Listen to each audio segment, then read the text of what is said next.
Muy buenos días, sean todos ustedes bienvenidos a este club de lectura en vivo que se hace de lunes a viernes. Ya es viernes. Iniciaron clases los niños, estamos llegando al fin de semana, estamos terminando esta semana, capítulo 15. Ya nos falta menos para terminar este libro, nos falta muy poco de hecho para terminar este libro de Napoleón Hill. Ahorita les voy a decir cuántos capítulos nos faltan. Acaba en el capítulo 15, precisamente. Pero no creo que nos lo echemos en un solo día. Este es el último capítulo de este libro. Se me hace impresionante, la verdad, llegar al final. Está algo largo y creí que no llegábamos. Pero ya estamos terminando este libro de Piense y hágase rico de Napoleón Hill. Buenos días, Sagrario, ¿cómo están? Hola, Aura, ¿cómo estás? Buenos días. Hoy estamos entrando al último capítulo del libro de Napoleón Hill de Piense y hágase rico. Entonces, hoy empiezo un poquito tarde. Estoy esperando para ver si Cami se conecta el día de hoy, porque Cami iba a leer. Entonces nos iba a apoyar con una parte de la lectura de este libro. Y pues hoy vamos a hablar de los 6 fantasmas del temor. Dice, haga un inventario de sí mismo mientras lee este último capítulo y descubra cuántos fantasmas se interponen en su camino. Muy interesante todo esto de Napoleón Hill. El capítulo anterior que nos hablaba sobre el desarrollo de esta imaginación creativa, sobre cómo él,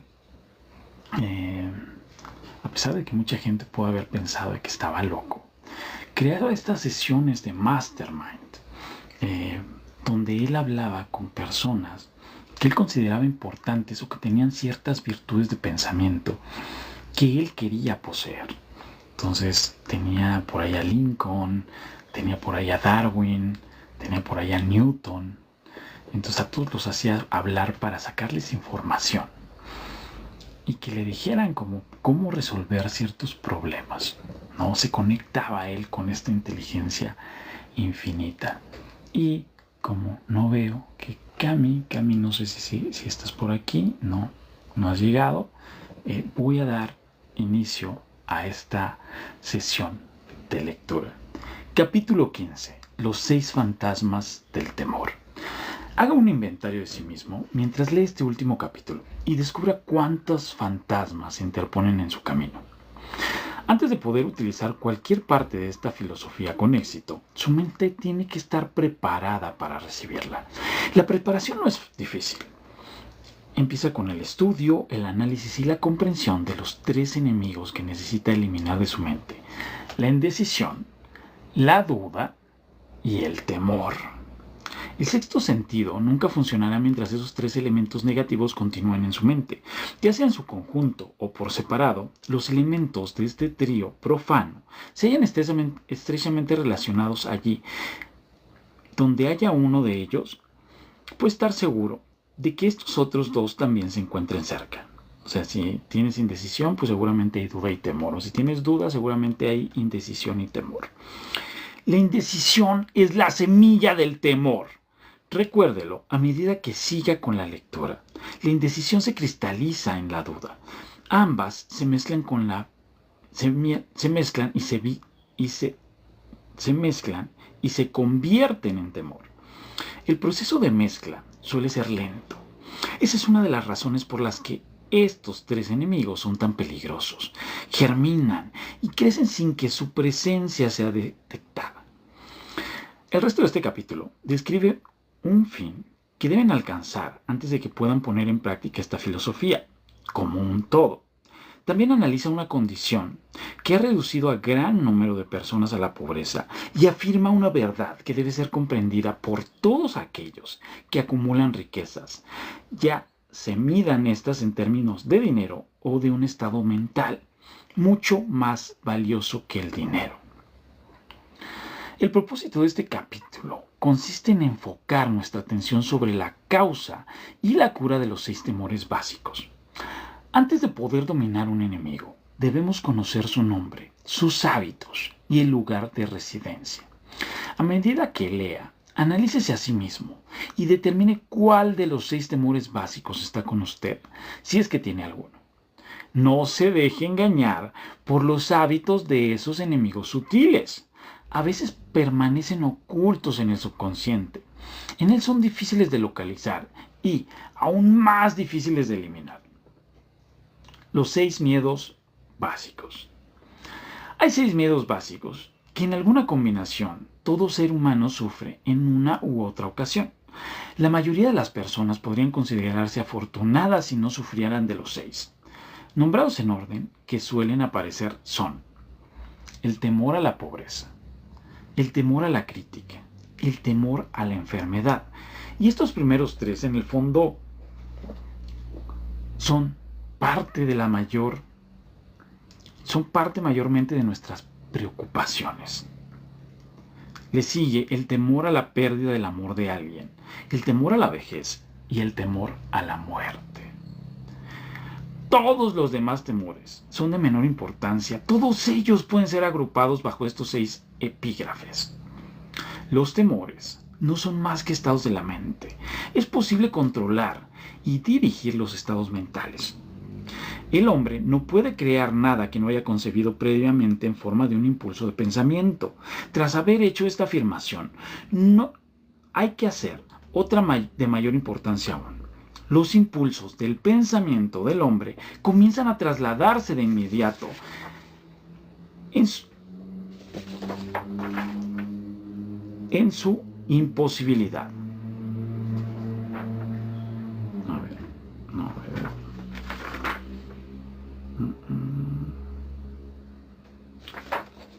A ver, 28. Disculpen, 28. Ah, está mal, está al revés, aquí está. Disculpen, es que estaba mal la página. Entonces, el hombre no puede crear nada que no haya concebido previamente en forma de un impulso de pensamiento. Tras haber hecho esta afirmación, hay que hacer otra de mayor importancia aún. Los impulsos del pensamiento del hombre comienzan a trasladarse de inmediato en su equivalente físico, sin importar si esos pensamientos son voluntarios o involuntarios. Los impulsos de pensamiento que son captados por simple casualidad, pensamientos emitidos por otras mentes, pueden determinar el destino financiero, empresarial, profesional o social con la misma seguridad que los impulsos de pensamiento que uno mismo crea con intención y diseño. Estamos estableciendo aquí los fundamentos para la presentación de un hecho de gran importancia para quien no comprende por qué algunas personas parecen tener suerte, mientras que otras de igual o mayor habilidad, entrenamiento, experiencia y capacidad cerebral parecen destinadas a soportar la desventura.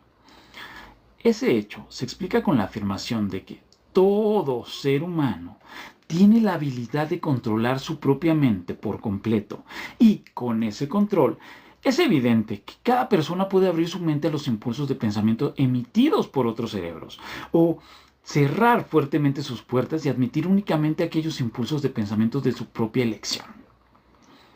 La naturaleza ha dotado al hombre de un control absoluto sobre una sola cosa, el pensamiento. Esto, unido al hecho adicional de que todo lo que el hombre crea se inicia en la forma de un pensamiento, nos conduce muy cerca del principio mediante el cual podemos llegar a dominar el temor. Sí es cierto que todo pensamiento tiene una tendencia de transformarse en su equivalente físico. Y eso es cierto, más allá de todo espacio razonable para la duda. También es cierto que los impulsos de pensamiento de temor y de pobreza no pueden traducirse en términos de valor y ganancia financiera. Temor a la pobreza. No puede existir acuerdo alguno entre la pobreza y la riqueza. Los dos caminos que conducen a ellas van en direcciones opuestas. Si lo que usted desea son riquezas, tiene que negarse a aceptar cualquier circunstancia que conduzca hacia la pobreza. La palabra riqueza se utiliza aquí en su más amplio sentido, refiriéndonos a ella en los planos espiritual, mental y material. El punto de partida del camino que conduce a la riqueza es el deseo. En el primer capítulo, usted recibió instrucciones completas para el uso adecuado del deseo. En ese capítulo sobre el temor, encontrará instrucciones completas para preparar a su mente con el propósito de hacer uso práctico del deseo. Así pues, este es el lugar en el que se planteará un desafío mediante el que determinará de modo definitivo cuánta de esta filosofía ha absorbido usted. Aquí está el punto en el que puede convertirse en profeta y pronosticar con exactitud qué le reserva el futuro. Si después de haber leído este capítulo, usted se haya dispuesto a aceptar la pobreza, será mejor que prepare su mente para recibir pobreza. Se trata de una decisión que usted no puede evitar. Si lo que exige son riquezas, determine en qué forma las recibirá y cuánto necesitará para sentirse satisfecho. Ya conoce el camino que conduce a la riqueza. Se lo ha proporcionado una especie de mapa de carreteras, que, si lo sigue, lo mantendrá en la vía adecuada. Si se descuida y no inicia el recorrido del camino o se detiene antes de haber llegado, no podrá echarle la culpa a nadie, excepto a usted mismo. Esa responsabilidad es exclusivamente suya. Ninguna justificación le salvará de aceptar la responsabilidad si ahora fracasa o si se niega a exigirle riquezas a la vida. Porque la aceptación le exige una sola cosa, la única que usted puede controlar: un estado de la mente. Un estado mental es algo que uno asume, no se puede comprar, sino que debe de ser creado. El temor más destructivo. El temor a la pobreza es un estado mental, nada más, pero es suficiente para destruir las posibilidades de alcanzar los logros deseados en cualquier empresa. Este temor paraliza la facultad de razonamiento, destruye la facultad de la imaginación, elimina la confianza en sí mismo, socava el entusiasmo, desanima la iniciativa, conduce a la incertidumbre de propósito, estimula la postergación, elimina el entusiasmo y convierte el autocontrol en una imposibilidad. Le arrebata a uno el encanto de la personalidad, destruye la posibilidad de pensar con exactitud, distrae la concentración del esfuerzo, domina la perseverancia, reduce la fuerza de voluntad a nada, destruye la ambición, ensombrece la memoria e invita al fracaso en toda forma concebible. Mata el amor y asesina las emociones más exquisitas del corazón. Desanima la amistad e invita al desastre en 100 formas diferentes. Conduce al insomnio, la miseria y la infelicidad. Y todo ello a pesar de la evidente verdad que vivimos en un mundo de sobreabundancia de todo aquellos que podamos desear, sin nada que se interponga entre nosotros y nuestros deseos, excepto la falta de un propósito definido y específico. El temor a la pobreza es, sin duda, el más destructivo de los 6 temores básicos. Ha sido situado a la cabeza de la lista porque resulta más difícil de dominar. El temor a la pobreza surge de la tendencia heredada del hombre a devorar a sus semejantes en el plano económico. Casi todos los animales inferiores se ven motivados por el mismo instinto, pero su capacidad para pensar es limitada y, en consecuencia, se devoran físicamente los unos a los otros. El hombre, con su sentido superior de la intuición y capacidad para pensar y razonar, no se come físicamente a su semejante. Obtiene mayor satisfacción cuando lo devora financieramente. El hombre es tan avaricioso que se ha necesitado aprobar toda clase de leyes concebibles para salvaguardarlo de sus semejantes. Nada produce tanto sufrimiento y humillación al hombre como la pobreza. Solo aquellos que han experimentado comprenden todo el significado de esta afirmación. No es de extrañar que el hombre que tema la pobreza, a lo largo de una abundante serie de experiencias heredadas, el hombre ha aprendido que no puede confiar en algunos de su especie cuando se trata de cuestiones relacionadas con el dinero y con las posesiones terrenales. El hombre experimenta tal ansiedad por poseer riqueza, que está dispuesto a adquirirla de todas las maneras posibles, por medios legales si es posible, o por otros si es necesario o conveniente. El autoanálisis puede poner al descubierto debilidades que a uno no le gustaría reconocer. Esta forma de examen es esencial para todos aquellos que exigen de la vida algo más que mediocridad y pobreza. Al analizarse a sí mismo, punto por punto, recuerde que en este caso usted es juez y parte, fiscal y defensor, acusador y acusado, y recuerde también que está afrontando un juicio. Así pues, enfréntese a los hechos directamente. Hágase preguntas concretas a sí mismo y exíjase respuestas directas. Una vez que haya terminado el examen, sabrá más sobre sí mismo. Si tiene la sensación de no poder ser juez imparcial en este autoexamen, confíe en alguien que le conozca bien y que pueda actuar como tal, hasta que usted sea capaz de examinarse a sí mismo. Lo que usted anda buscando es la verdad. Consígala, sin que le importe a qué precio, aun cuando pueda sentirse temporalmente avergonzado por ella. Cuando se le pregunta a la gente qué es lo que más teme, la mayoría contesta: no le temo a nada. La contestación es inexacta, porque pocas personas se dan cuenta de que se encuentran atenazadas, obstaculizadas, fustigadas en lo espiritual y en lo físico por alguna forma de temor. La emoción del temor se halla tan sutil y profundamente enraizada que uno puede pasar por la vida sobrellevándola, sin llegar a reconocer jamás su presencia. Solo un análisis valeroso pondrá al descubierto la presencia de este enemigo universal. Cuando usted inicie este análisis, busque a fondo en su carácter. A continuación le ofrecemos una lista de los síntomas que debería buscar en sí mismo. Síntoma del temor a la pobreza. Indiferencia. Primer síntoma.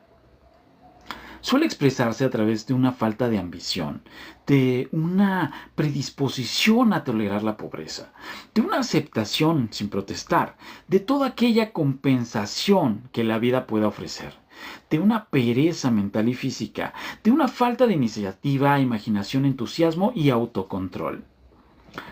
Segundo síntoma, indecisión. El hábito de permitir que los demás piensen por uno, el mantenerse al margen.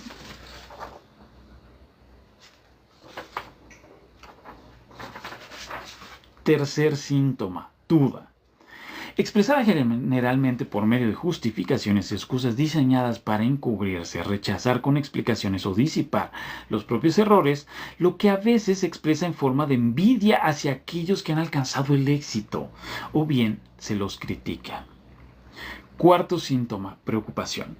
Suele expresarse por el descubrimiento de faltas en los otros, una tendencia a gastar más de los ingresos propios, un descuido del aspecto personal, la burla y el fruncimiento de cejas, el descontrol en el uso de las bebidas alcohólicas y a veces en el uso de narcóticos, nerviosismo, falta de severidad y de autoconciencia. Quinto síntoma, precaución excesiva. La costumbre de mirar el lado negativo de toda circunstancia, de pensar y hablar de posible fracaso en lugar de concentrarse en los medios para alcanzar el éxito, se conocen todos los caminos que conducen al desastre, pero nunca se buscan los planes precisos para evitarlo. Se espera el momento adecuado para empezar a poner en acción ideas, planes, hasta que la espera se transforma en un hábito permanente. Se recuerda a aquellos que han fracasado y se olvida a los que han tenido éxito. Se ve el agujero de la dona, pero no se ve la dona. Es pesimismo. Es el pesimismo que conduce a la indigestión, al estreñimiento, a la autointoxicación, a la mala respiración y a una mala disposición. Sexto síntoma, postergación. La costumbre de dejar para mañana aquello que se debería haber hecho el año anterior.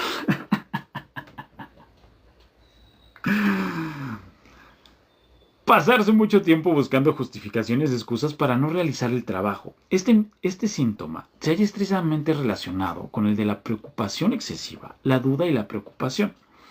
La negativa a aceptar la responsabilidad siempre que ésta se pueda evitar. La disposición de llegar a un acuerdo en lugar de levantarse y luchar a pie firme. El comprometerse con las dificultades en lugar de dominarlas y utilizarlas como peldaños para seguir subiendo. El intentar negociar con la vida por centavos, en lugar de exigir prosperidad, opulencia, riqueza, satisfacción y felicidad, planificar lo que se ha de hacer, sí, y cuando se haya producido el fracaso, en lugar de quemar todos los puentes y hacer que la retirada sea imposible.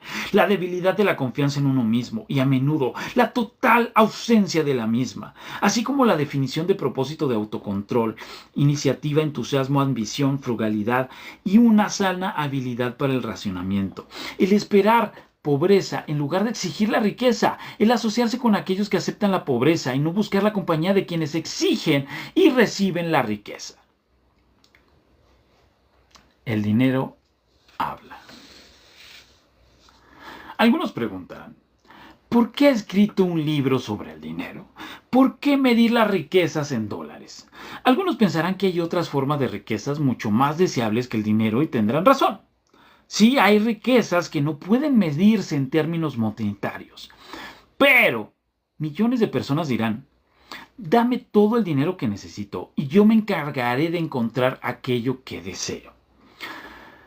La razón principal por la que he escrito este libro es porque millones de hombres y mujeres se encuentran paralizados por el temor a la pobreza.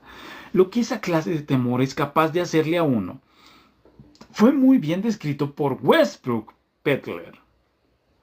Y aquí nos viene esta parte que nos dice Westbrook.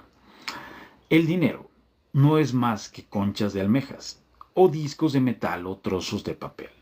Y hay tesoros del corazón y del alma que el dinero no puede comprar. Pero la mayoría de la gente sin dinero es incapaz de tenerlo en cuenta y sostener su espíritu. Cuando un hombre se encuentra en lo más bajo, está en la calle y es incapaz de conseguir trabajo, a su espíritu le sucede algo que se refleja en la caída de sus hombros, la forma de llevar el sombrero y su modo de caminar y mirar. No puede escapar a una sensación de inferioridad con respecto a la gente que tiene un empleo seguro, aun cuando sepa que estas personas no son sus iguales en carácter, inteligencia o habilidad. Por su parte, los demás, incluso sus amigos, experimentan una sensación de superioridad y lo consideran una víctima, quizás de una manera inconsciente. Tal vez ese hombre pida prestado durante un tiempo, pero no el suficiente como para continuar con la vida a la que está acostumbrado, y tampoco podrá continuar pidiendo durante mucho tiempo. Pedir, aun cuando sea para vivir, es una experiencia deprimente, y al dinero así obtenido le falta el poder que el dinero ganado con su propio esfuerzo tiene. Evidentemente, nada de esto se aplica a los vagabundos y a los pordioseros, sino a los hombres con ambiciones normales y que se respetan a sí mismos. Las mujeres que se encuentran en la misma situación son algo diferentes. De algún modo, no las consideramos como personas marginadas. Raras veces viven en la miseria o piden por las calles. Y cuando se encuentran entre la gente, no se las reconoce por las mismas señales que identifican a los hombres mendigos. Desde luego, no me refiero a las harapientas de la gran ciudad, que son la parte opuesta de los vagabundos masculinos confirmados. Me refiero a las mujeres bastante jóvenes, decentes y con inteligencia. Tiene que haber muchas más mujeres así, pero su desesperación no resulta tan evidente. Quizás se suiciden. Cuando un hombre se encuentra sin dinero y desempleado, dispone de tiempo para lamentarse. Es posible que viaje muchos kilómetros para buscar un trabajo y descubra que el puesto ha sido ocupado ya, o que solo se trata de uno de esos puestos sin salario fijo, con solo una comisión sobre las ventas de algún cachivache inútil que nadie compraría, excepto por piedad. El hombre vuelve a encontrarse en la calle, sin un sitio al que ir, excepto cualquier parte. Así que camina y camina. Contempla los escaparates de las tiendas, observa lujos que no son para él, se siente inferior y deja paso atrás y deja paso a otras personas que se detienen a mirar con un interés activo. Deambula por la estación y entra en la biblioteca para descansar los pies y calentarse un poco. Pero eso no es lo mismo que buscar un trabajo, de modo que no tarda en reanudar la marcha. Es posible que no lo sepa, pero su falta de objetivo le delatará aunque las líneas de su figura no lo hagan. Es posible que vaya bien vestido, con las ropas que le quedaron de cuando tenía un trabajo estable, pero esas ropas no sirven para ocultar su caída. Ve a miles de personas a su alrededor, todas ellas ocupadas con sus trabajos, y las envidia desde lo más profundo de su alma. Todas tienen su independencia, su autorrespeto y su orgullo, y él no puede convencerse a sí mismo de que también es un buen hombre, por mucho que reflexione y llegue a un veredicto favorable hora tras hora. Precisamente el dinero es lo que establece la diferencia en él. Con un poco de dinero volvería a ser el mismo. Qué cuestión de filosofía tan profunda nos plantea aquí Napoleón Hill. Muy buena reflexión. Estoy todavía asombrado. El temor a la crítica. Y ya con este temor le paramos. Mejor vamos a pararle ya, porque mañana también siguen los síntomas del temor a la crítica. Entonces, vamos a parar por aquí el día de hoy. El lunes continuamos. Quiero agradecerles a todos por ahí, y a Argenis y a otras personas que están por aquí conectados. Alex, que diste muchos likes. Quiero agradecerles. Muchas gracias por estar aquí. Les mando un fuerte abrazo. Les deseo un excelente fin de semana. Vámonos con esta reflexión que creo que es muy importante, ¿no?, para nosotros hombres y mujeres. Reflexión sobre el dinero y lo que puede hacer con nosotros. Muchas gracias. Gracias, Jackie. Gracias por esos likes. Creo que muy buena reflexión, ¿no? Que esta parte, cuando estamos derrotados, así tengamos las mejores ropas, toda nuestra actitud nos delata, ¿no? Entonces vamos a cambiar esa parte, vamos a quitarnos el miedo a la pobreza para alcanzar aquello que merecemos. Vivimos en un mundo de abundancia, ¿no? Y leyendo esto me acuerdo mucho de algo que dice Grant Cardone, que dice que si en algún momento te quedas sin nada, vas a tener algo de lo que nunca vas a poder acabarte. Y eso es la imaginación. O sea, a pesar de que te puedes quedar sin dinero, sin casa, sin todo lo que se imaginen, siempre vas a tener la imaginación disponible para volver a empezar y volver a crear lo que tú quieras y necesites. Y así cierro este día.